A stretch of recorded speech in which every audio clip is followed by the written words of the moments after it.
Off the Cuff is back. Today we return and we're going to speak about 5 prospects that you can find across the whole of UK MMA, whether they're junior fighters, amateur fighters, pro fighters, just been signed to PFL, just been signed to the UFC, just been signed practically anywhere. You can still be considered a prospect as of yet. So let's get right into it. So in a number 5, I've got to go with Mr. AB, the one and only himself, Abraham Babley.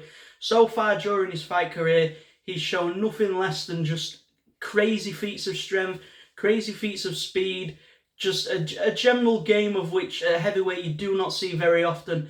He moves like a lightweight, he hits like a Ford Escort truck, and every time you see him in that cage, you already know what he's looking in there to do. He's not going in to try and get himself to a decision win. He's going in there looking to make a statement and prove to everyone what he already believes. And he has the biggest chance of his career that you could get at any stage for any fighter at his age, so early on in his pro career, just 1-0, when he takes on Louis Sutherland on PFL London in what promises to be an extremely big card. You've got another prospect that's going to feature on this list, or fighter that's still very early into the pro career. And PFL, you know, they're really trying to show out for the UK crowds when they're bringing in these prospects like such.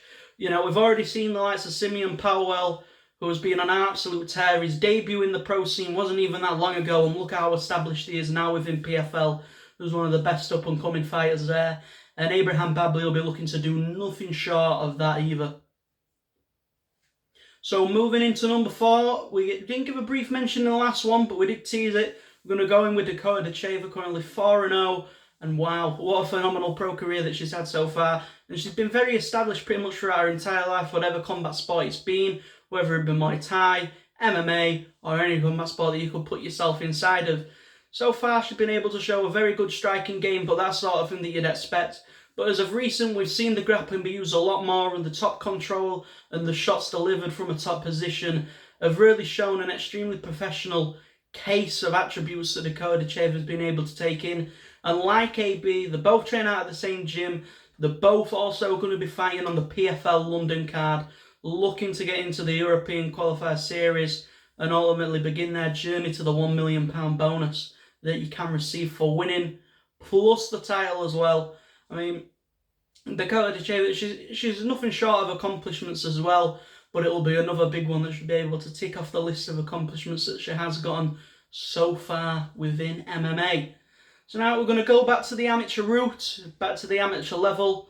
A lot of you already know him on the regional scene, but if you aren't watching it, get to know Curtis Campbell. I mean, the lad is 43-0 in Muay Thai, and he's still under the age of 20. Now, in MMA, he's 8-1. He's had 2 rare naked chokes in the first round in his last 2 fights. Anyone you put in front of him, he's beaten. He's beaten Poland's number 1, England's number 1, number 2, number 3, number 4 and 5 most likely. But there is absolutely nothing that's stopping him at the moment. He's still got a lot of years left that he's going to spend on the amateur circuit. Big promotions have already been circling his name, inquiring about him, asking about him, looking at what he's doing, and for very good reason. He's got a phenomenal striking game, and the work that they're doing at the MMA Academy and the KC fight base is nothing short of phenomenal. Anytime you watch any fighter from that gym, you see an extremely professional level of fighting at an amateur level already. I mean, the quality of his wrestling, it gives you that touch of old school in there, with the way that Curtis likes to hold his people in his position. He doesn't rush for the finish, he waits for the opportunity, and ultimately it's those sort of grappling exchanges that people look at and think, wow, this person's extremely legit.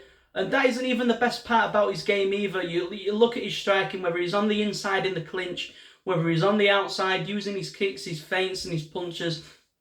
He's an extremely high level fighter, and the fact that he's already just 9 fights into his amateur career having to look at fighters outside of the country, outside of Europe at this point, to bring them in just so that he can fight consistently during the year, it speaks a lot of volume to the actual quality of the fighter that Curtis Campbell is. And this is why at the moment it looks as though he could be one of the England's future stars inside the UFC, claiming the belts in no time. So now what we're going to have to go and do is look at number 2 on the list, in no particular order by the way. We have got to look at Tom and Callum Mullen. I'm putting them in at both at the same time, both very early into their pro careers. There's not just 2 Mullen brothers, There's 3, and I think combined you've got 3-1, 5-0, and 4-0 already. It seems they're all destined for success. But Tom Mullen has just recently got a win on BMF3 against Marcin Dembala, who trains out of a phenomenal gym over in Ireland. He's an extremely game pro fighter. It's very rare that you see an Irish fighter come over here to give someone a win. It does not happen. They go in there, they want to be the people to do the upset to the crowd. And it's also a great way for them to build their name, knowing that it's easier to get the fights in England as well. And also, the scene over in England is a lot bigger compared to Ireland, despite the fact that the Irish scene, for the size of the country, is still growing at a rapid rate as well. And this is why the likes of Nathan Kelly are also going through the scene. But now, coming in next for Tom Mullen, it looks as though he is going to be getting his first pro title fight on BMF4 in October.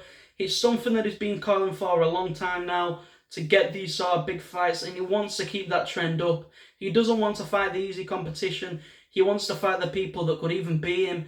He's just that much of a game fighter that he's really looking to showcase his talents and prove that he is one of the best prospects that we have got inside of the UK and Ireland, and potentially even Europe soon enough. And then on the other side as well, we were mentioning Callum Mullen as well. He's a 5-0 pro fighter. You know, he's capturing belts left, right and centre. He's got an FCC #1 contenders bout coming in later this year. He's the almighty fighting champion already. And some of the title defences that he's got against Nikolai Pyrgan, a phenomenal pro, who after that fight has gone on to keep winning as well. It's not like he's just gone on a decline. He continues to win because he's an exceptional fighter. But Callum Mullen was able to show his class early on, capture the belt in what was a phenomenal performance and a phenomenal fight. If you look at the skills of Callum Mullen, you notice he's got the striking, but he's got the grappling as well. He's a very well-rounded fighter, and same with Tom.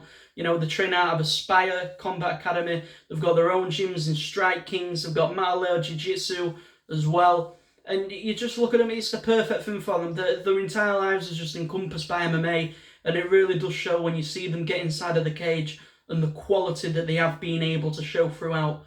So Tom and Callum Mullen and all of the Mullen brothers, keep your eyes out, especially on the UK scene or the European scene. Any of them could end up at KSW, Eris Fighting, Cage Warriors, UFC, PFL, Bellator. The sky's the limits for all 3 of them, and they're extremely talented fighters that you need to be looking out for in the future. And now, again, we're off the cuff. #1, we're going to have to go in with a fighter who just fought this last weekend. I can't not mention his name at this point. You have got to go with Liam McCracken. He also trains out of Liverpool, also trains out of Aspire. It seems that we've got a lot of Aspire fighters, but at the moment they just keep jumping from strength to strength, doing different things. We've featured 2 Yorkshire fighters from Bradford. We've had 1 Liverpool fighter, 2 Manchester fighters. But at the same time, a lot of the fighters that are on this list, they're training out of the same gym over in Aspire. And everyone seems to be going over to Aspire at the moment. But when you look at Liam McCracken, he's been around for many years on the amateur circuit. He's captured titles, he's had great wins. And as well, the big thing about Liam McCracken is, due to the actual programs that they do run at Aspire, he is able to become an exceptional talented coach as well.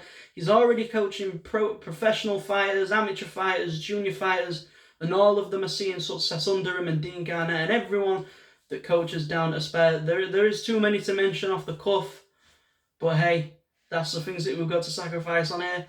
And the big thing about Liam McCracken is the versatility in his game is phenomenal. Whether he's on the inside boxing or on the outside throwing unconventional kicks, he's a very unorthodox fighter in the way that he likes to strike.